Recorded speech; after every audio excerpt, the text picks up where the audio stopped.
আল্লাহ পাক এত কাছে যে আপনার যে কোনো প্রবলেম হয়েছে, আপনি সাথে সাথে ওযু করলেন, 2 রাকাত নামাজ পড়লেন, আল্লাহকে ডাকলেন।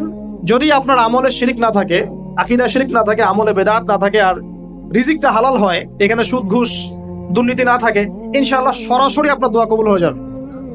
আল্লাহ পাক আপনার এত কাছে, এত কাছে। যখন কোনো কিছু ছিল না, এই মহাবিশ্বের কোনো কিছুই ছিল না, শুধু আল্লাহ রাব্বুল আলামিন ছিলেন, এটা বিশ্বাস করেন তো? আলহামদুলিল্লাহ। সূরা হাদীদের 3 নম্বর আয়াতে আল্লাহ পাক বলছেন, বা'দা আউযু বিল্লাহি মিনাশ শাইতানির রাজীম, হুয়াল আউয়ালু ওয়াল আখিরু ওয়াজ যাহিরু ওয়াল বাতিনু ওয়া হুয়া বিকুল্লি শাইইন আলিম। আল্লাহ পাক বলছেন, আল্লাহ পাকই প্রথম, আল্লাহ পাকই শেষ, আল্লাহ পাকই প্রকাশ্য, আল্লাহ পাকই গোপন, এবং আল্লাহ পাক প্রত্যেকটা বিষয় সম্পর্কে সম্যক অবগত বা জ্ঞানী। এই আয়াত প্রমাণ করছে যখন কোনো কিছুই ছিল না, আল্লাহ পাক ছিলেন। ঠিক আছে? এরপরে আল্লাহ রাব্বুল আলামিন সূরা আর রহমানে বলেছেন যে কুল্লু মান আলাইহা ফান ওয়া ইয়াবকা ওয়াজহু রাব্বিকা যুল জালালি ওয়াল ইকরাম। যখন সমস্ত কিছু ফান হয়ে যাবে, মানে ধ্বংস হয়ে যাবে, তখন শুধুমাত্র আল্লাহ পাক বাকি থাকবেন, আল্লাহ পাকের সত্তাটা বাকি থাকবে। এখানে আল্লাহ পাকের চেহারা বলতে আল্লাহ পাকের সত্তা। ঠিক আছে? তার মানে এই আয়াত প্রমাণ করছে যখন কোনো কিছু থাকবে না, মানে অচিরেই যখন কিয়ামত হয়ে যাবে, তখন শুধুমাত্র আল্লাহ রাব্বুল আলামিন থাকবে, যার কোনো সৃষ্টি নাই, যার কোনো ধ্বংস নাই। আকীদা তাহাফিয়া বইটা যদি পড়েন, সেখানে আপনারা জানতে পারবেন ব্যাপারটা এমন নয় যে আল্লাহ পাক মানুষকে সৃষ্টি করার পরে খালেক হয়েছেন। খালেক মানে কি? সৃষ্টিকর্তা। এমন নয় যে মানুষকে সৃষ্টি করার পরে আল্লাহ পাক সৃষ্টিকর্তা হয়েছেন, এই মহাবিশ্ব সৃষ্টি করার পর গিয়ে আল্লাহ পাক সৃষ্টিকর্তা হয়েছেন, এমন কিন্তু নয়। আল্লাহ পাক শুরু থেকেই সৃষ্টিকর্তা ছিলেন। এমন নয় যে আল্লাহ পাক সবকিছু জানেন যখন সময় শুরু হয়েছে, সময়ের অতীত, বর্তমান, ভবিষ্যৎ আল্লাহ পাক জানেন এখন থেকে, ব্যাপারটা এমন নয়। সময়ের সূচনার আগ থেকেই আল্লাহ পাক আলিমুল গায়বি ওয়াশ শাহাদা। আমার কথা কি বুঝতে পারছেন? এমন নয় যে আল্লাহ পাক গফুর রহিম হয়েছেন এখন বা মানুষকে সৃষ্টি করার পর। শুরু থেকেই আল্লাহ রাব্বুল আলামিন গফুর রহিম। এমন নয় যে আল্লাহ পাক সৃষ্টি করার পর সৃষ্টিকর্তা হয়েছেন। হ্যাঁ, রিজিক আমরা খাচ্ছি, এর পরে তিনি রিজিক দাতা হয়েছেন, এমন নয়। এই সমস্ত গুণাবলী আল্লাহর মধ্যে আগে থেকেই ছিল, এবং যখন কোনো কিছুই থাকবে না, আল্লাহ রাব্বুল আলামিন থাকবেন। তো এরপরে আল্লাহ রাব্বুল আলামিন সর্বপ্রথম সৃষ্টি করেছেন আরশে আজিম। আরশে আজিমের নাম তো শুনেছেন? আচ্ছা, আরশ আর কুরসি এক জিনিস নয়। আরশ আর কুরসির মধ্যে পার্থক্য কেমন, এটা বোঝাতে গিয়ে কিতাবুত তাওহীদের মধ্যে একটা হাদিস আনা হয়েছে, যেখানে নবী সাল্লাল্লাহু আলাইহি ওয়াসাল্লাম বলছেন যে এই 7টা মহাবিশ্বকে যদি একটা ঢাল, ঢাল তো বোঝেন, যুদ্ধের ঢাল, এখন যদিও ওগুলো দেখা যায় না, আগে ছিল, এই ঢালের মধ্যে যদি 7টা পয়সাকে ফেলে দেওয়া হয়, তাহলে ঢাল এবং পয়সার অনুপাতটা যেমন হবে, 7টা মহাবিশ্ব এবং কুরসি এর অনুপাতটা ঠিক এমন। ঠিক আছে? আর এই কুরসিটাই কিন্তু পুরো মহাবিশ্বকে ঢেকে রেখেছে, ঘিরে রেখেছে। যদিও এখনকার বিজ্ঞান এই পর্যন্ত পৌঁছাতে পারেনি, কখনো পারবেও না ইনশাআল্লাহু আযজা ওয়া জাল্লা। ওয়াসিআ কুরসিয়ুহুস সামাওয়াতি ওয়াল আরদ, পড়েন না আপনারা? অর্থাৎ কুরসি আসমান এবং জমিনকে এইভাবে ঘিরে রেখেছে। আর এর উদাহরণটা এমন যে ঢালের মধ্যে 7টা পয়সার মতো। তাহলে চিন্তা করেন, একটা মহাবিশ্বের কোনো একটা গ্যালাক্সির, কোনো একটা সৌরজগতের, কোনো একটা গ্রহে, কোনো একটা দেশের, কোনো একটা জেলার, কোনো একটা গ্রামের, কোন একটা মসজিদে আমরা বসে আছি। আমি কি বুঝাতে পারছি? তা আমাদের ক্ষুদ্রতা কতটুকু বুঝতে পারছেন? এই মহাবিশ্বে আমাদের যে কোনো অস্তিত্বই আসলে নাই, বুঝতে পারছেন? যে একটা সমুদ্রের পারে কখনো হেঁটেছেন কি, বা নদীর ধারে হেঁটেছেন? এখানে একটা নদীর চরের মধ্যে একটা বালু কণার কি কোনো মূল্য আছে? একটা সমুদ্রের বিচের মধ্যে একটা বালু কণার কোনো মূল্য আছে? এই পুরো মহাবিশ্বের মধ্যে পৃথিবীর অস্তিত্বটা এমন। তো সেই পৃথিবীতে মানুষ আমরা এখন যারা বেঁচে আছি, আদম সন্তান, এরা আল্লাহ পাকের 5 পয়সা পরোয়া করে না। কথা কি বুঝতে পারছেন? ওই পৃথিবীতেই মানুষ বেঁচে আছে বেনামাজি, এই পৃথিবীতেই মানুষ জেনা করছে, এখানেই মদ খায়, এখানেই সুদ খায়, এখানেই দুর্নীতি করে, এখানেই আল্লাহ দ্রোহিতা করে, আল্লাহ পাকের দিনকে বিকৃত করে বা দিনকে প্রতিহত করার জন্য যা করার তাই করে। মানুষের ক্ষুদ্রতা বোঝার চেষ্টা করেন, মানে আল্লাহ পাকের বিশালত্ব এবং আমার এই যে ক্ষুদ্রতা, এর মাঝে একটা অনতিক্রম্য ব্যবধান আছে না? এটাই তো লা ইলাহা ইল্লাল্লাহ, আল্লাহ ছাড়া কোনো ইলাহ নাই। তো আল্লাহ পাক আমাদের সবাইকে তার নৈকট্য দান করুন, আমিন। তো নৈকট্য লাভের উপায় কি? ওয়াসজুদ ওয়াক্তারিব, সিজদা করো, নিকটবর্তী হও। আল্লাহকে সিজদা করো, নিকটবর্তী হও, মানে সালাত এবং সওম এবং ধৈর্য, এগুলোর মধ্য দিয়ে আল্লাহ পাকের নিকটবর্তী হওয়া যায়। ওয়াস্তাঈনু বিস-সাবরি ওয়াস-সালাহ, তোমরা সালাত এবং ধৈর্যের মধ্য দিয়ে আল্লাহর সাহায্য প্রার্থনা করো। তো আল্লাহ পাক কাছে। নবী সাল্লাল্লাহু আলাইহি ওয়াসাল্লাম বলেছেন, তোমার যদি একটা জুতার ফিতার প্রয়োজন হয় সেটাও আল্লাহর কাছে চেয়ে নাও। তো দেখুন, আরশ আর কুরসির কথা বলছিলাম, কুরসির তুলনায় মহাবিশ্ব এতটাই ছোট। এবার নবী সাল্লাল্লাহু আলাইহি ওয়াসাল্লাম বলছেন যে কুরসি এবং আরশ এর মাঝখানে আবার একটা মহাসাগর আছে। কি আছে?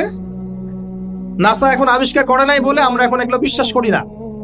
নাসা যদি আবিষ্কার করে তাহলে দেখবেন বিশ্বের 99% মানুষ ঠিকই বিশ্বাস করবে। তো এটা একটা শিরক, এটা এখন একটা মডার্ন শিরক চলছে, শিরকের একটা মডার্নাইজেশন বলি আর কি, ঠিক আছে? কাফের। যদি মুসলিমদের হাতে পলিটিক্যাল পাওয়ার থাকতো এদের বিরুদ্ধে যুদ্ধ ঘোষণা করতে হতো, কিন্তু আফসোস এখন আমাদের হাতে সেসব ক্ষমতা নাই। যাদের হাতে আছে তারা এই বিষয়গুলো খুব একটা বোঝে না, কারণ ধর্ম আর রাজনীতি তারা আলাদা করে ফেলেছে। ধর্ম একদিকে, পলিটিক্স আরেক দিকে। আপনি পলিটিক্যাল লাইফে পলিটিক্স করবেন আর ধর্মীয় লাইফে আপনি ধার্মিক থাকবেন। এটা আমাদের এখন নতুন একটা তত্ত্ব। চলতে থাক, দেখা যাক কতদিন পর্যন্ত এগুলো চলতে পারে। আল্লাহ রাব্বুল আলামিন ওয়াদা করেছেন যে একজন নবী আসবেন, একজন নবী আসবেন অচিরেই, একজন নবী আসবেন দুইজন ফেরেশতার কাঁধে ভর দিয়ে। সিরিয়ার দামেস্কে সাদা মসজিদের মিনারের উপরে তার চুল দিয়ে টপ টপ করে পানি পড়তে থাকবে, তার গায়ে একটু হলুদ রঙের জামা থাকবে, চুলগুলো থাকবে ব্রাউন কালারের, সিল্কি চুল ব্রাউন কালারের। তিনি হচ্ছেন নবী ঈসা আলাইহিস সালাম। মারিয়াম আলাইহিস সালামের তারা তাকে ক্রুশবিদ্ধ করে নাই, বাল রাফাআহু আল্লাহু ইলাইহি, বরং আল্লাহ তাকে তার কাছে তুলে নিয়েছেন। সুবহানাল্লাহ। এবং তিনি তাকে পাঠাবেন কি জন্য? কারণ শেষ জামানায় ঈসা ইবনে মারিয়াম এই জেরুজালেম থেকে সারা বিশ্বকে শাসন করবেন এই কারণে, এবং তার হাতে আল্লাহ রাব্বুল আলামিন মাসিহুদ দাজ্জালকে হত্যা করাবেন। একজন নবী এর হাতে বিশ্বের ইতিহাস শেষ হবে, অন্য কারো হাতে শেষ হবে না।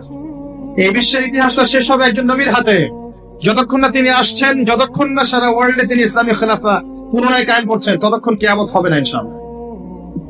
একদম টেনশন করেন না, কিয়ামত হবেই না যতক্ষণ উনি আসছেন না ইনশাআল্লাহ আযজা ওয়া জাল্লা। তাই এভাবেই যাবে, ঈসা ইবনে মারিয়ামের হাতে পুরো বিশ্বের ক্ষমতা থাকবে ইনশাআল্লাহ। তিনি সবচেয়ে বড় ক্যারেক্টার শেষ জামানার, আর তার অনেক আগেই ইমামুল মাহদী ইন্তেকাল করবেন, অনেক আগেই ইমামুল মাহদী ইন্তেকাল করবেন। ঈসা ইবনে মারিয়াম থাকবেন 40 বছর, তিনি ইসলামী শাসন কায়েম করবেন পুরো বিশ্বে। এটা হবে কত সালে, কত বছর পর, কত শতাব্দী পর আমরা কেউ জানি না। মাল মাসউলু আনহা বিআলাম মিনাস সাইল, অনেকে এমন আমরা জানি না এটা কবে হবে, এক্স্যাক্টলি কোন সালে। কিন্তু কিয়ামতের আলামতগুলো যেভাবে একটার পর একটা আসছে, একটার পর একটা আসছে, এতে মনে হচ্ছে দূরদর্শিতার সাথে যে সময় বেশি বাকি নাই। একদিন নবী করিম সাল্লাল্লাহু আলাইহি ওয়াসাল্লাম, যখন নবীর নাম আসবে দরুদ পড়বো, আমরা সবাই বলবো সাল্লাল্লাহু আলাইহি ওয়াসাল্লাম।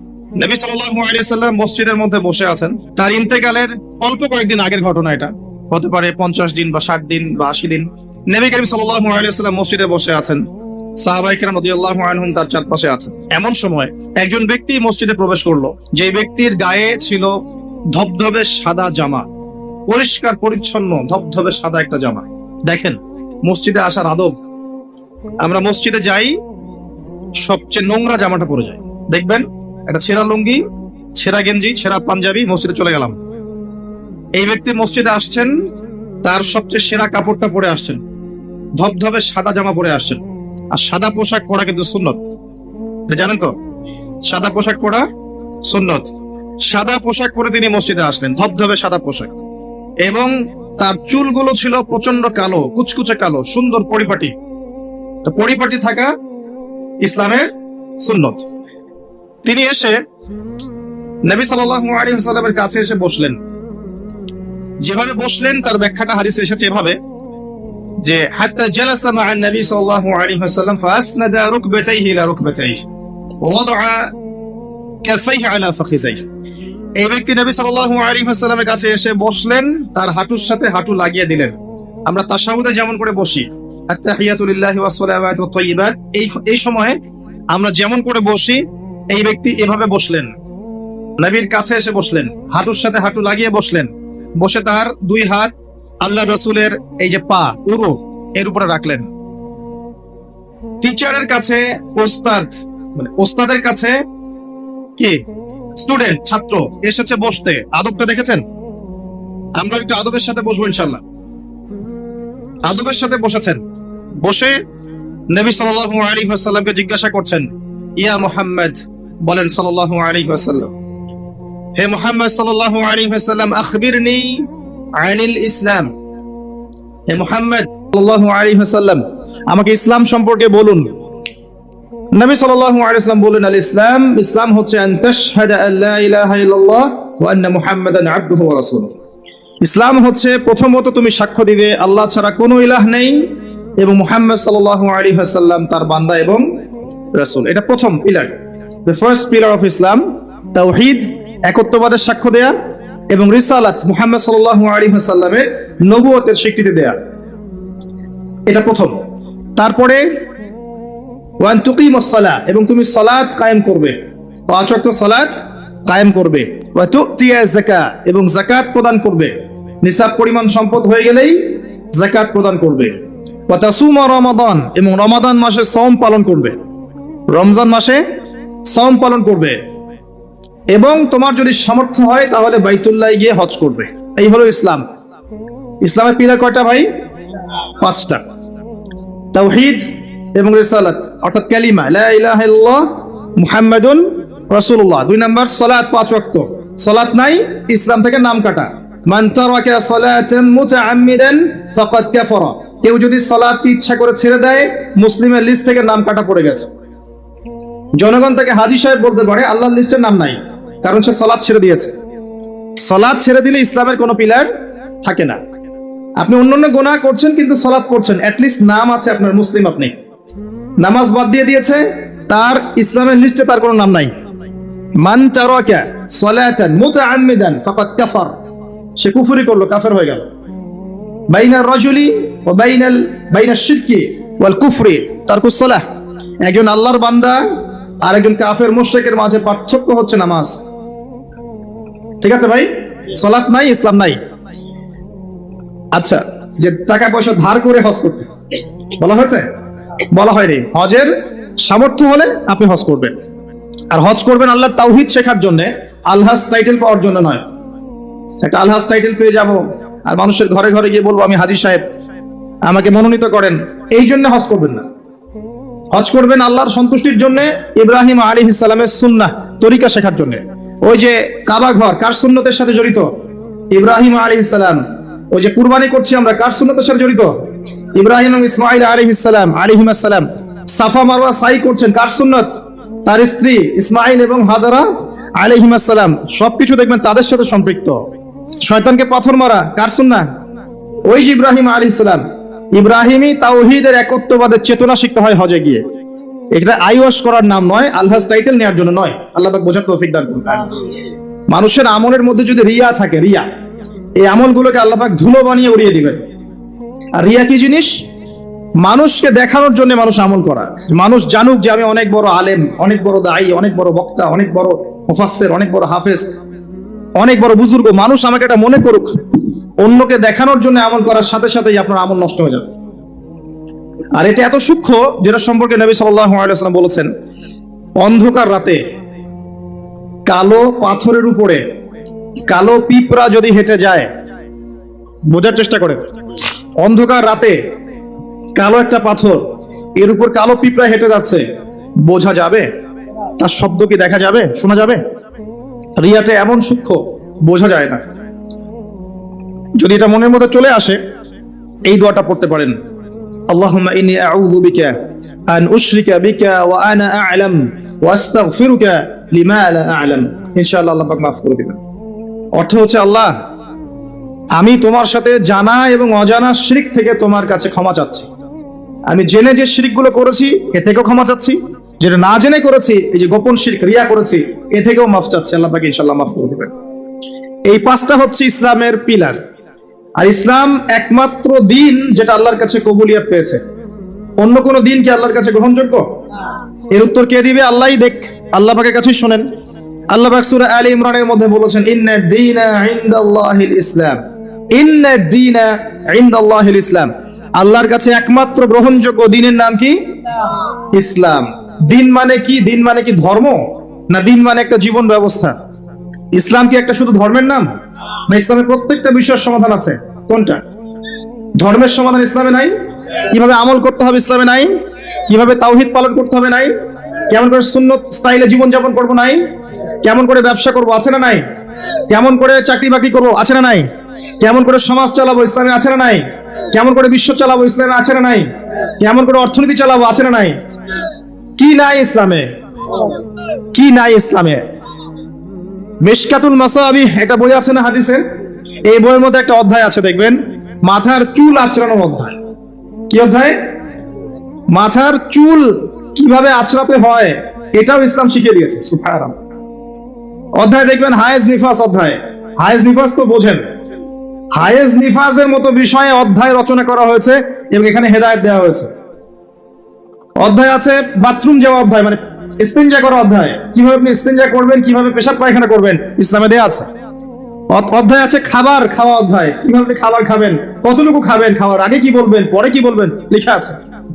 কি নাই? আপনার বাথরুম থেকে শুরু করে রাষ্ট্র বিশ্ব পর্যন্ত, রাষ্ট্র তো অনেক দূরের কথা, বিশ্ব পর্যন্ত ইসলাম এখানে আছে। বিশ্বে কিভাবে অন্য দেশের সাথে আমাদের মেলামেশা করতে হবে সেটাও বলা আছে। বিশ্বাস হয় না?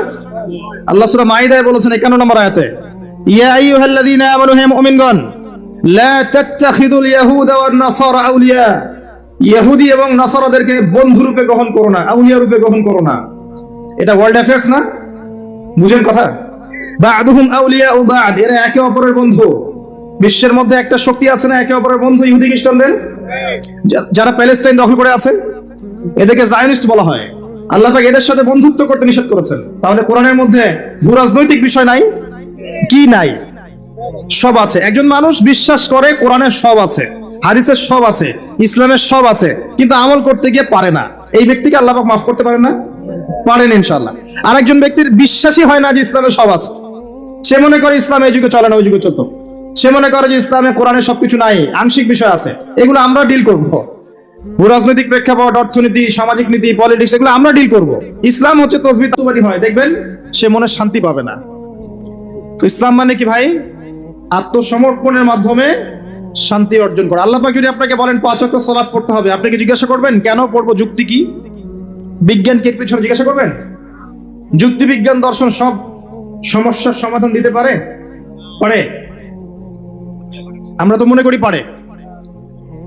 যুক্তি বিজ্ঞান দর্শন সমস্ত সমস্যার সমাধান দিতে পারে? এত সহজ?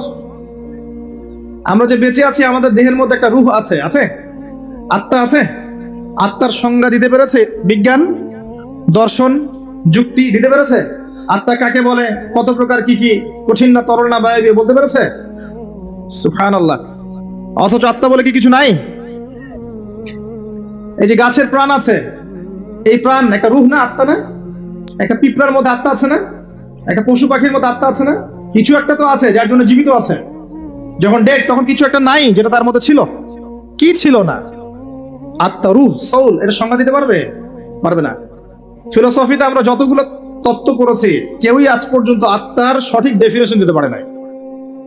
যাই হোক, ওইদিকে আমি যাচ্ছি না। মূল বিষয়টা হচ্ছে, ইসলামের প্রত্যেকটা বিষয়কে আপনি যুক্তি বিজ্ঞান দর্শন দিয়ে প্রমাণ করতে পারবেনই জরুরি না, কারণ এগুলোর সীমাবদ্ধতা আছে। আল্লাহর ওহীর কোনো সীমাবদ্ধতা নাই। এগুলোর জ্ঞান সসীম, আল্লাহর জ্ঞান অসীম। কথা কি বুঝতে পারছেন? আল্লাহর জ্ঞানে সবকিছু ধরে, আমাদের বুদ্ধিতে সবকিছু কখনোই ধরবে না। ধরতে পারলে তো আমরাই রব হয়ে যেতাম, নাউজুবিল্লাহ। ইসলাম ছাড়া অন্য দিন চলবে কিনা প্রশ্ন, উত্তর আল্লাহ দিচ্ছেন সূরা আল ইমরানের মধ্যেই, ওয়ামান ইয়াবতাগি গায়রাল ইসলামি দীনান ফালা ইউকবাল মিন, কেউ যদি ইসলাম ছাড়া অন্য কোন জীবন ব্যবস্থা তালাশ করে, ফালা ইউকবাল মিন, আরবি যারা জানে টুকটাক ব্যাকরণ তারাও জানে, লা ইউকবালা, কোশ্চিন কালেও কবুল করা হবে না। কখনো হবে এমন না, ফালা ইউকবালা, কোশ্চিন কালেও কবুল করা হবে না, ফুল স্টপ। কেউ যদি ইসলাম ছাড়া অন্য কোনো জীবন ব্যবস্থা তালাশ করে, ইসলাম ছাড়া অন্য কোনো তন্ত্র মন্ত্র দর্শন ইত্যাদি তালাশ করে, এগুলোর মধ্যে সবকিছু সমাধান খোঁজে, এগুলো আনুগত্য করে, আল্লাহ বলছেন কোশ্চিন কালেও ওর কাছ থেকে কোনো আমল কবুল করা হবে না। ওয়া হুয়া ফিল আখিরাতি মিনাল খাসিরিন, এবং পরকালে সে ব্যক্তি খাসিরিন, ক্ষতিগ্রস্তদের অন্তর্ভুক্ত হবে ইনশাআল্লাহ তাআলা। বেস কি? ইসলামের ভিত্তি কি?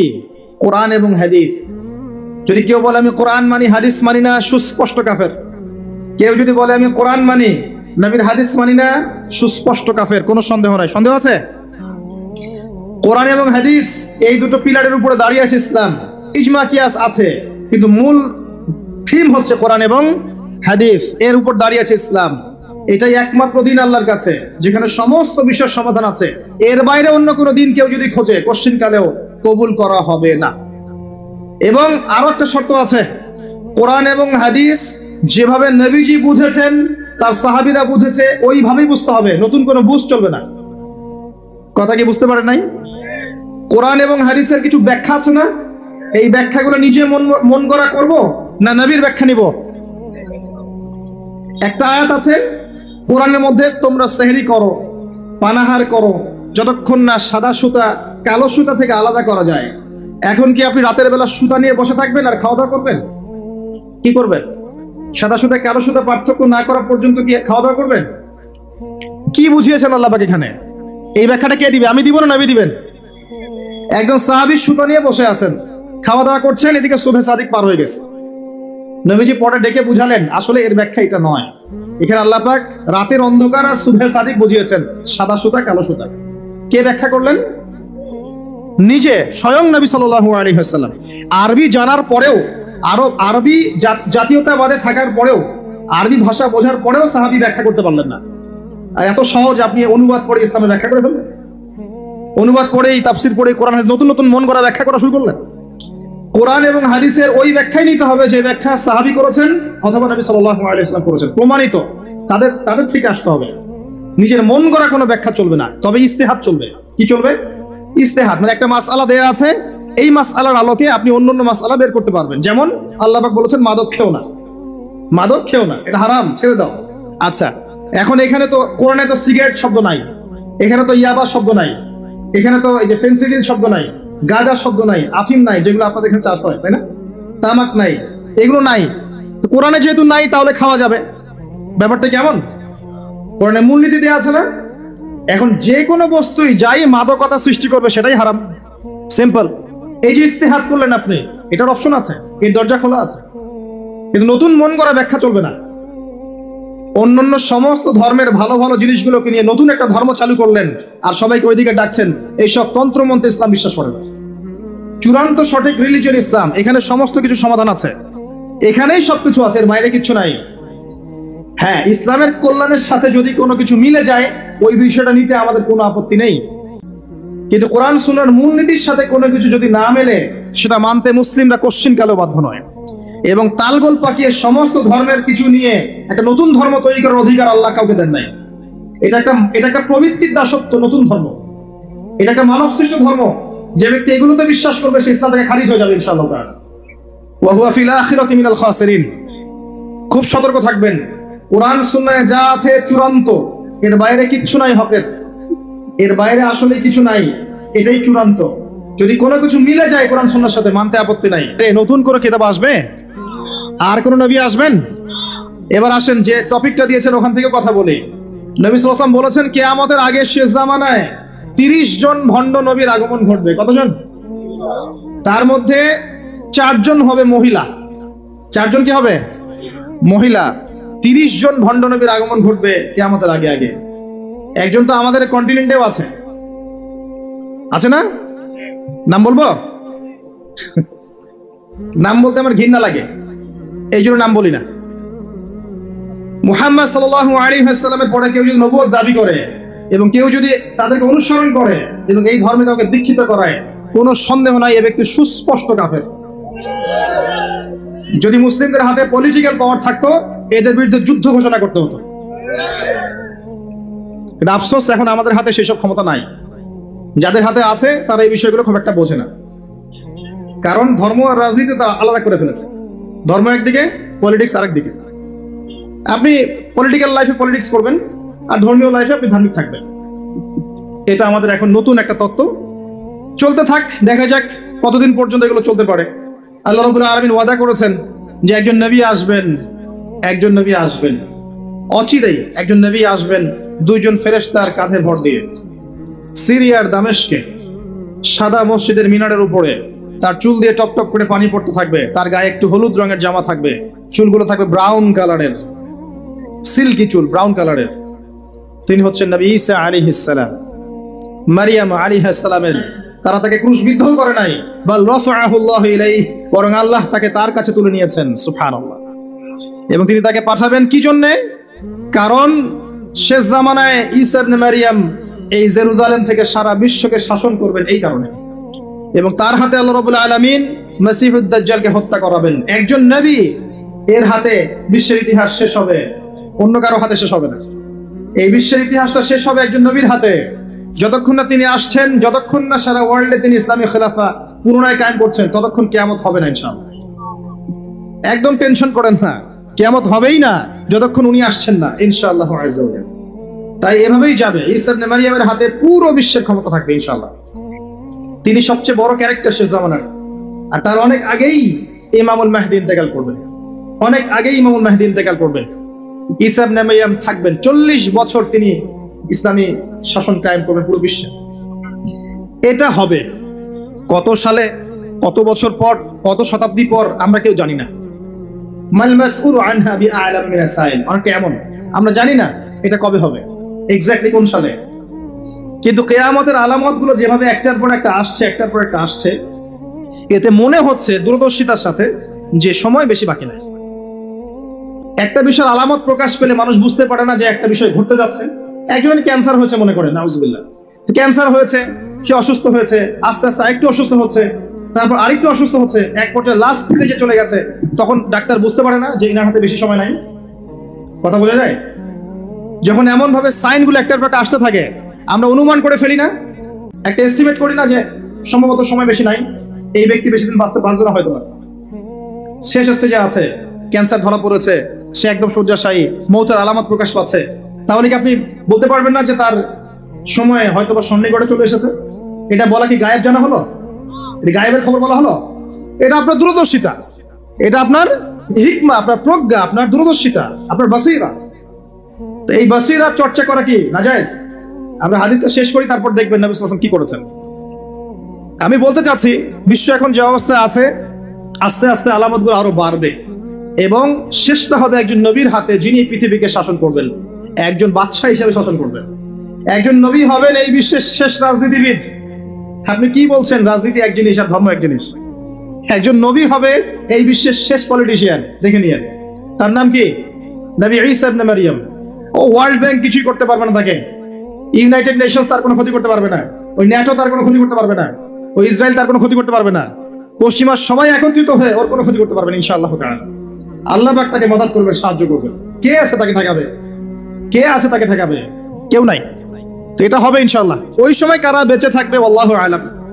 আমার মনে হয় না আমরা সেই সময় বেঁচে থাকবো, আমার মনে হয় না যে আমরা ওই সময় বেঁচে থাকবো, ইল্লা মাশাআল্লাহ।